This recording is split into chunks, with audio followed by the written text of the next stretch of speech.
How did a fully rigged sailing ship crash against a cliff in the middle of daylight on a perfectly clear day? Well, that's what happened to the Glenesslin. Came ashore at Neakahnie Mountain in broad daylight and clear weather. Still not clear what caused that, but lots of theories. People that witnessed it said it was almost as if they intended to go ashore, because the ship was in full sail and it just crashed into the mountain. If you frequent the Oregon coast, chances are you've seen a framed copy of one of these photographs of the Glenesslin, still in one piece but grounded hard on the rocks at the foot of Neakahnie Mountain. Despite how iconic these photographs have become, the story of the wreck of the Glenesslin hasn't been explored much beyond a few cursory paragraphs. I'm going to make an attempt to bring this oft-photographed but rarely discussed ship back to life, exploring her successful career and unfortunate demise. But more importantly, I want to see if I can get out to the actual spot that she wrecked, and see if anything at all remains of this 110-year-old shipwreck. I bet she's scattered all over this beach. Sailing ships have a romance. Open ocean, seeing far-off ports. Recounting the story of the wreck of the Glenesslin captures this sense of romance and adventure beautifully. So sit back and enjoy this old sea yarn of a beloved ship that outlived her era.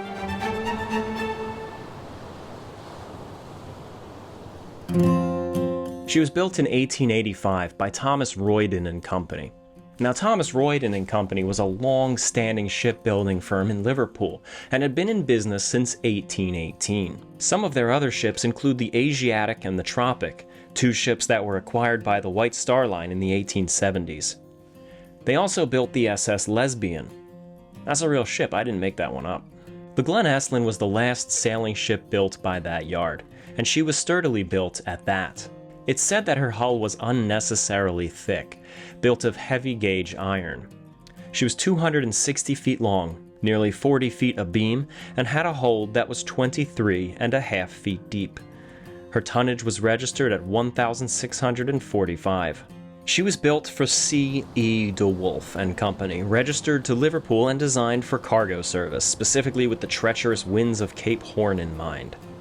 More often than not, she was sailing in and out of Portland, Oregon, one of the key harbors at the time on the American West Coast, bringing in goods from Brazil and South Africa from around the Cape.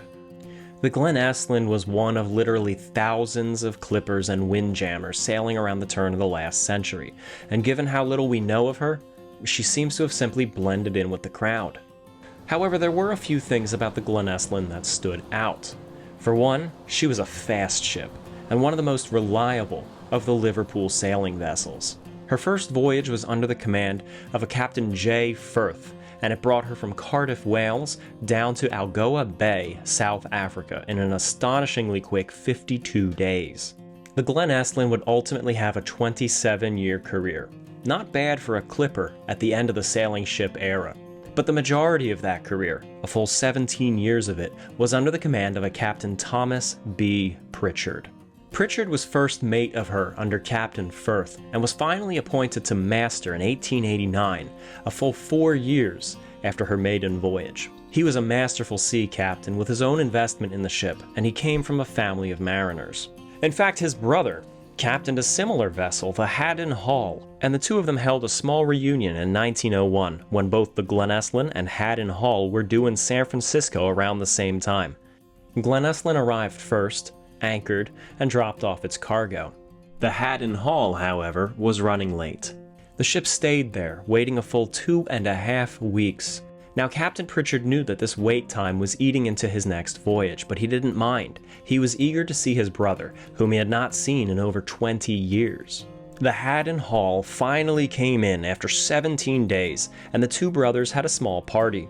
The story was special enough that the San Francisco Call even did a feature story on it.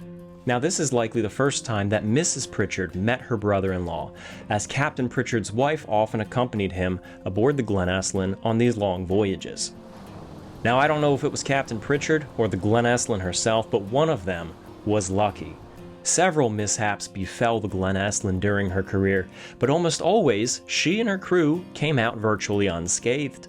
In 1894, a fire broke out in the hold of the Glenesslin while she was moored in Brooklyn.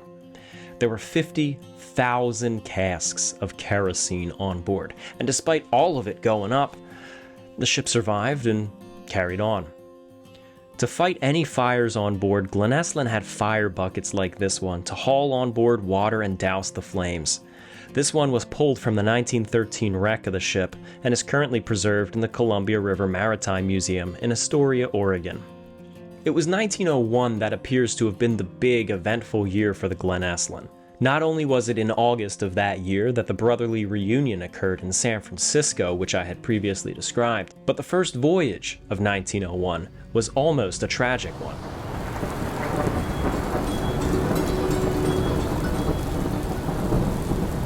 En route to Geelong, Australia, she encountered a storm one night. A wave broke over her and washed away a sailor named William Anderson.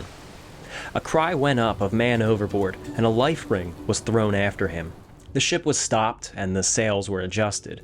No easy task in the wind, rain, and darkness. And the vessel navigated back to the scene of the incident. A boat was hastily prepared, and under the command of a steward, William Griffiths, was sent out after Adamson. Despite taking a full hour to find him, the boat picked him up, clinging to a life ring. To guide the boat back in the darkness, Gleneslin's crew lit blue flares on the deck. They even fired rockets into the air. Slowly, against the wind and the rain, the boat returned, and Adamson, although drenched, was okay. The Columbia River Maritime Museum has a life ring from the Glenesslin in its archives. This beautiful piece is similar to the one that saved Adamson, or possibly, although unlikely, could be the very same one. Only 3 weeks after the incident with William Adamson, and on the same voyage to Australia, a sailor in the rigging, a Mr. Morgan, fell 70 feet from the topsail. He would have hit the railing, and that would have finished him off, but 3 feet above, he bounced off a rope and was flung into the sea, pretty much unharmed. Captain Prichard ordered the ship turned about immediately, and a sailor went up into the masts to keep a visual on Morgan. A boat was launched and found Morgan before he was lost.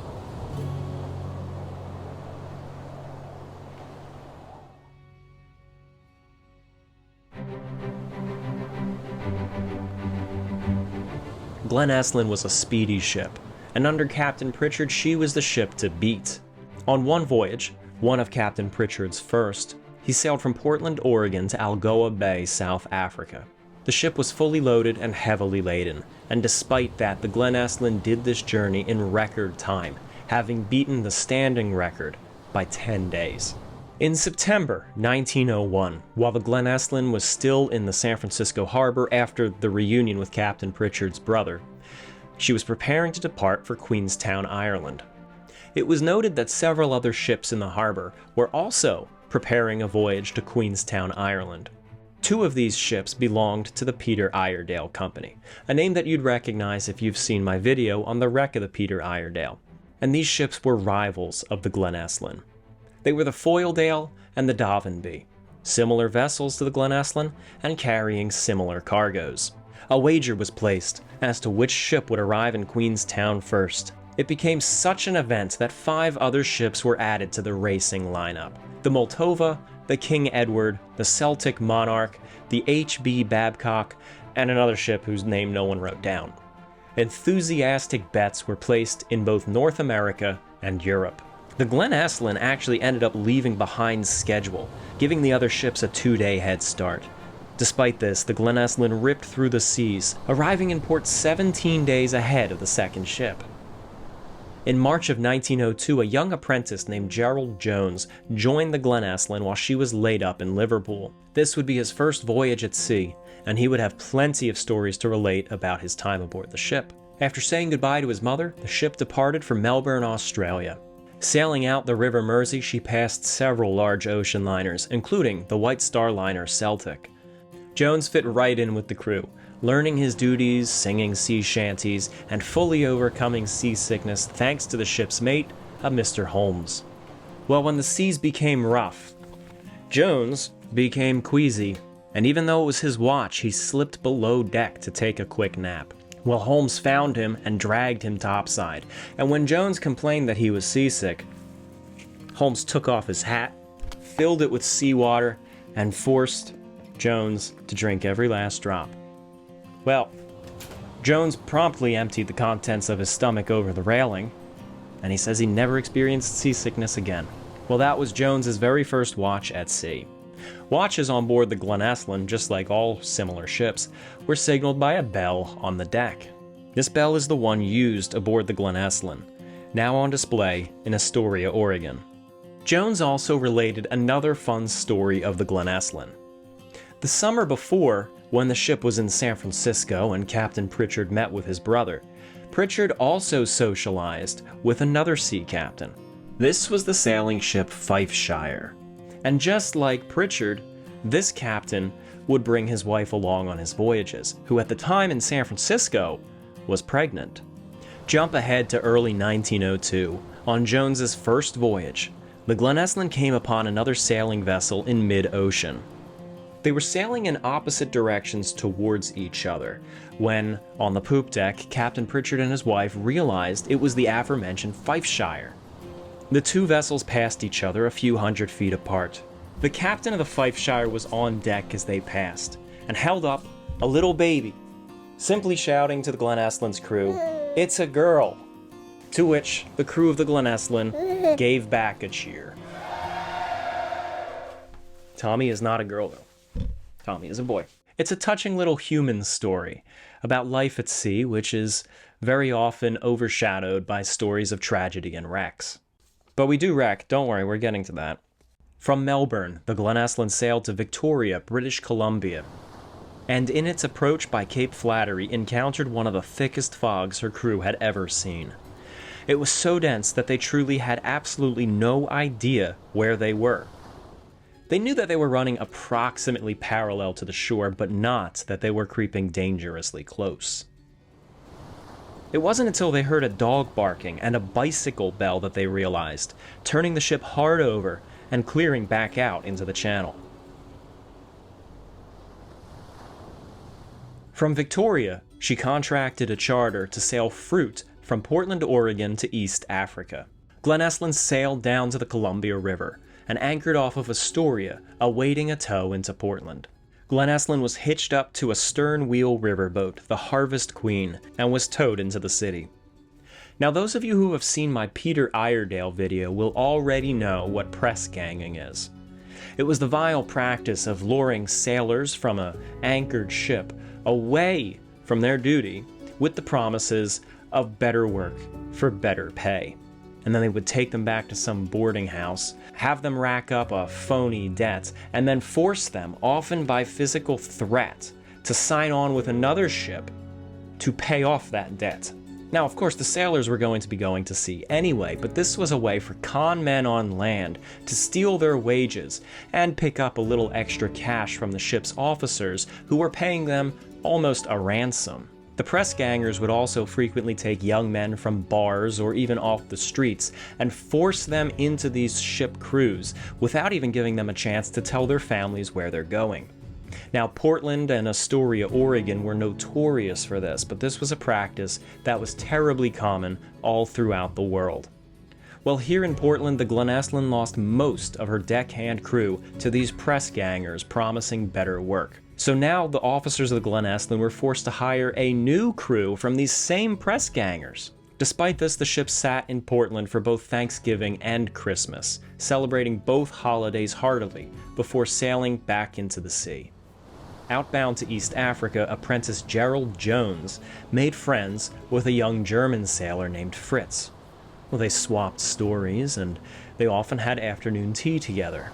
Around the middle of the Pacific, the Glenesslin encountered a sudden storm, and the order was shouted for the sailors on watch to climb the masts to bring the topsails in. It took a full hour to do so, for the sails were flapping hard in the wind. Fritz lost his footing in the storm and fell the 70 feet hard onto the deck. Fritz was lost and was buried at sea the next day, with Captain Prichard presiding. This is the only death that I'm aware of aboard the Glenesslin, and she still arrived in port, smashing the record between Portland, and East Africa. Apprentice Gerald Jones left the ship after 2 years in 1904, moving on to steamships. His accounts were detailed and thorough, but this was only the start of his career. He moved up in life through White Star Line ships, serving in both World Wars, and becoming staff captain of the Georgic, the Aquitania, the Queen Mary, and the Queen Elizabeth, eventually taking on the title of Commodore of Cunard White Star. 6 years later, when the Glenesslin was in Port Adelaide in 1910, Gerald Jones happened to be signed up with a ship that was anchored in the same port. He truly loved the Glenesslin, and he came aboard her for a stroll down memory lane, walking her decks, and even falling asleep for a little bit in the topsail. Captain Prichard left the Glenesslin in 1905, as the age of sail was rapidly coming to an end. The ship fell into obscurity and rarely turned a profit after Prichard's departure. The ship became a tramp, wandering from port to port, picking up just enough cargo to pay her crew. By 1913, the Glenesslin was under the command of a Captain Owen Williams. Williams was a bit of a drinker. He was the kind of captain who always had a drink in his hand, but still managed his ship competently. He had been at sea for 26 years, and in all that time had never had a single accident under his command. The final voyage of the Glenesslin is vague. There's a lot of holes in the story, and it seems the crew just simply didn't feel like talking about it. I'm going to walk you through what we do know. Glenesslin arrived in Santos, Brazil, dropping off a cargo of cement. On May 28, 1913, she departed Brazil, carrying nothing but leftover cement from that shipyard as ballast. The plan was she would round the Horn of South America and move north up to Portland, Oregon, to pick up a shipment of grain before moving south again and east to deliver that shipment to Liverpool. All went well until the ship reached the Cape. Here the winds were exceptionally troublesome. Normally Glenesslin was able to navigate through here, but for one reason or another, the ship simply couldn't, and Captain Williams decided to take the long way around, turning the ship back, sailing around the world in the opposite direction, south of Australia, and cutting northeast across the Pacific. What should have been a 3-month voyage was now a 4-month one. As they approached the Columbia River, which would take them to Portland, a bad storm was brewing behind them. It was still far off, but Captain Williams knew that it would be a race against time to get the ship in to the safe harbor. As the ship sailed through the night, Gleneslin's stern lamp shone off the aft railing. It was initially designed to burn oil, but was converted to electricity later in the ship's career. Williams stayed up late through the night to get a fix on the ship's position using a sextant. Now, doing so requires visible stars in the sky, and with the storm brewing, he would stay up for long periods of time, waiting for the breaks in the clouds. By the next day, he was exhausted from lack of sleep, and after assessing the situation around midday, decided to take a brief nap in the chart room. After downing another drink, and asking the second mate to wake him at 2 in the afternoon.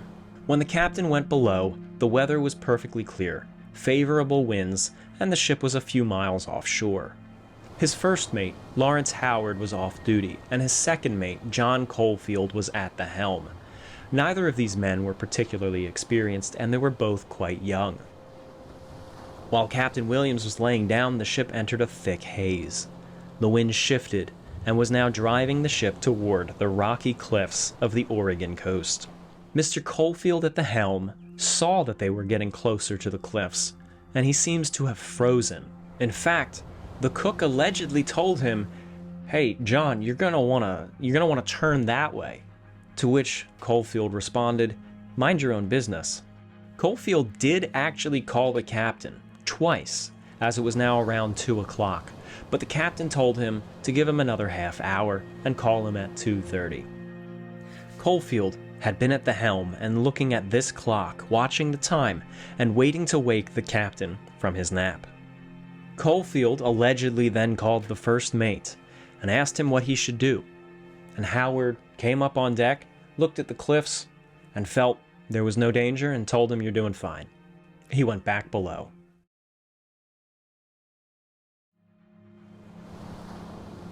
The ship had now turned toward the east and was riding straight toward a mountain on the coast known as Neakahnie Mountain, just north of the town of Manzanita. When the mountain loomed overhead, the second mate shouted out, "We're getting really close here, guys." The first mate came up on deck, and now realizing how close they were getting, he rushed back below to get the captain. The captain and the first mate had returned on deck, but by then it was too late. An interesting phenomenon occurred.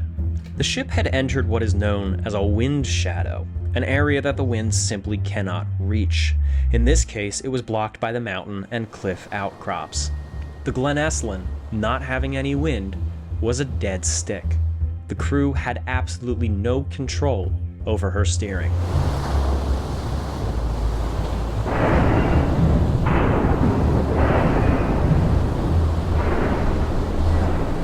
She ground hard on the rocks at the foot of the cliffs.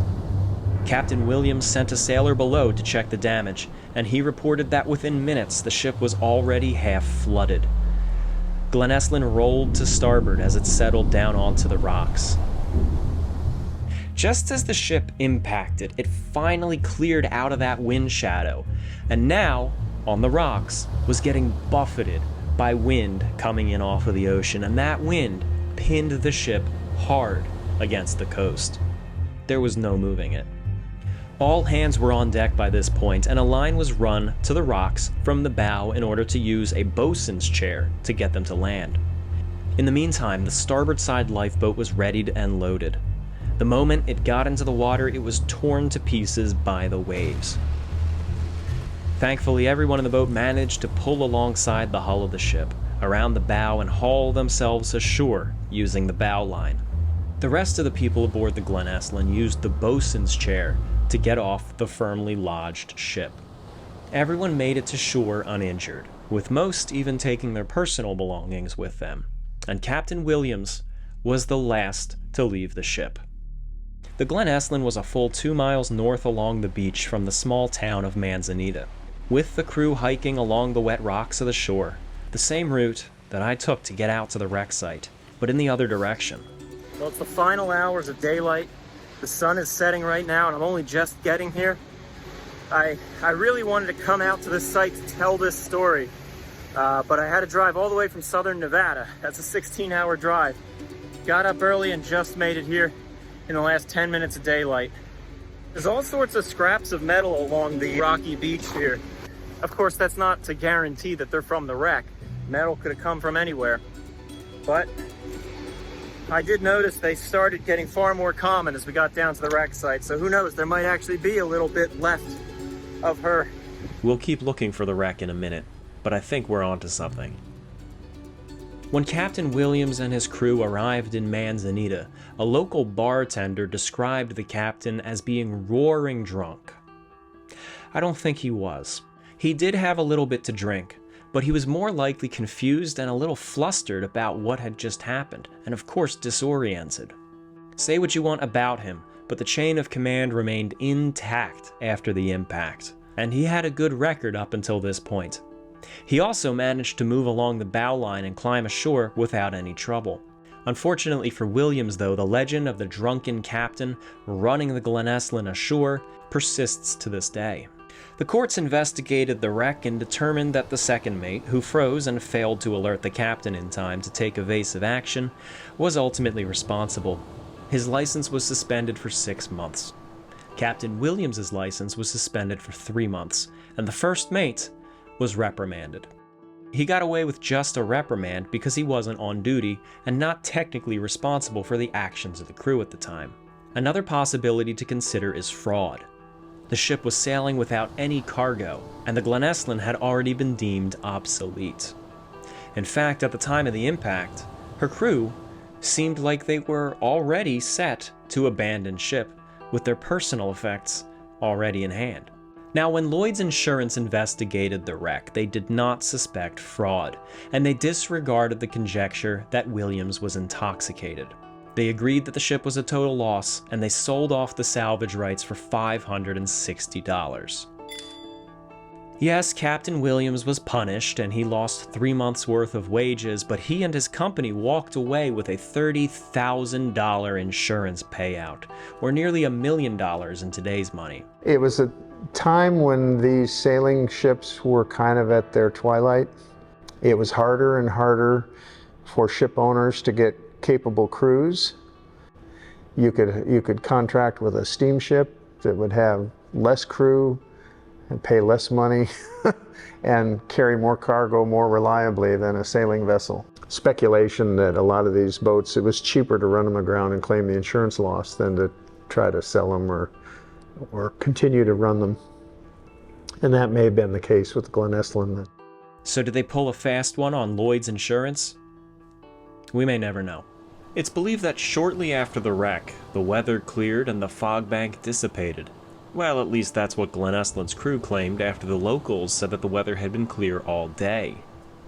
Weather reports at the time do indicate that there were some patches of haze in the area, so in our animation, we gave the crew the benefit of the doubt and showed the fog. We do know, however, that the second mate saw the cliffs long before they hit them. Foggy or not, they did have sufficient visibility. While the investigations were being conducted and the salvagers were waiting to arrive on scene, the wreck was guarded to protect it from pillagers. Hired men and local police, with repeater action rifles, stood watch throughout the day and night over the wreck. Local photographers were allowed out and took plenty of pictures, now iconic in Oregon today, including photographs of the armed guards, bored out of their minds after hours of sitting and goofing around for the camera. Not only are these photographs well known, at least locally, but the Columbia River Maritime Museum has an album of these photographs, along with newspaper clippings made out of canvas from the ship's sails. It's a unique memento of the accident and now being well preserved. Other souvenirs of the sails were taken, including this piece behind me, featuring an image of the Glenesslin wrecked on Neakahnie Mountain, block printed onto a portion of original canvas sail. Also in the collection of the Columbia River Maritime Museum is this medical scale, with accompanying medical handbook, believed to have been pulled off the wreck of the Glenesslin before it was lost. Aside from these artifacts, I don't think too much else was saved from her. The man who bought the salvage rights to the Glenesslin paid for it sight unseen. When he finally got out to the wreck, he took one look at it, and promptly turned around and resold those rights for $100. The storm that had been tailing the Glenesslin on her approach to Oregon arrived a day or two later, severely battering the ship on the rocks, but the ship stayed fast for at least a few weeks. Through the days and through the nights, the wind and the surf pounded the Glenesslin, wearing away at her hull and the rocky foundation it sat upon. On November 15th, a month and a half after the crash, Glenesslin rolled back into the sea, breaking apart.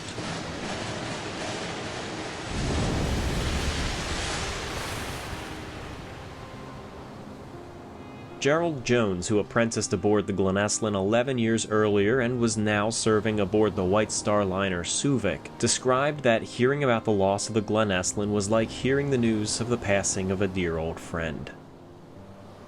But where is the wreck? Is it just under these waves? Or is it buried under these rocks? Or has it completely vanished? That's probably from her.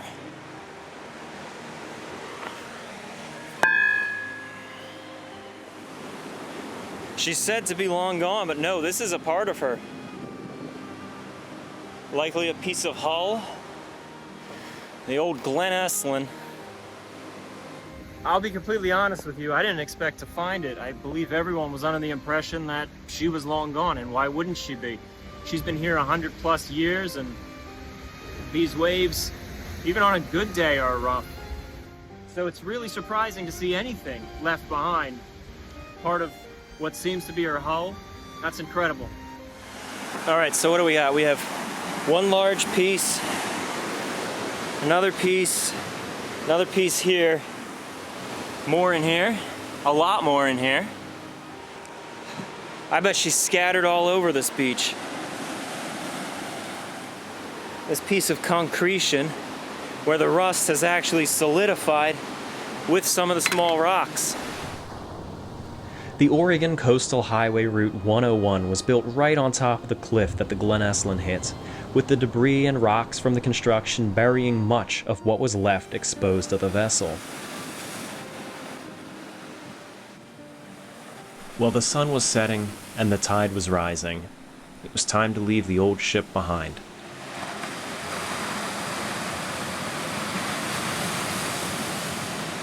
Actually, as I'm walking back along the beach and the sun is going down, I found yet another piece of the Glenesslin.